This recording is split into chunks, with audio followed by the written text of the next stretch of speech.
I was Charlie Kirk's photographer at the UVU event on September 10th. Now in this video, I'm not going to be talking about the horrific things that I saw. That's and awesome this video that you're isn't not. for views or anything like that. I'm not going to be even showing the photos that I took at the event. But what I do want to talk about is something that isn't being talked about a ton.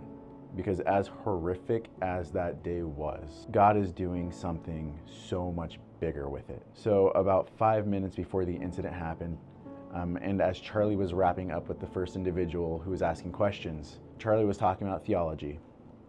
And this is what he said. That at the end of the day, Jesus Christ loved us enough to die on the cross for us. He rose up from the grave 3 days later, and at the end of the day, Jesus Christ is King.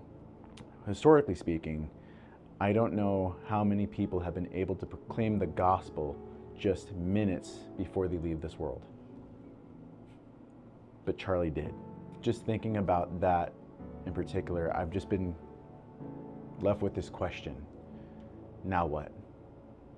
What do I do? What do we do as a nation with this? Because this horrific incident can easily make this divided country even more divided. And being there and seeing all of these things in person, I can honestly tell you that this is not a left versus right issue. This is not a Republican versus Democrat issue. This is not a conservative versus liberal issue. It is so much deeper than that. This issue is on a heart level issue, and in my experience and my true belief is that when it comes to the heart, when it comes to our sinful nature, only God is the answer to that. I believe, and I know Charlie believed this, that we are all created in the image of God. Therefore, we have intrinsic value, and you are worthy. And I believe maybe a good starting point for this nation to start coming together is this. What if we're able to view each other as human beings?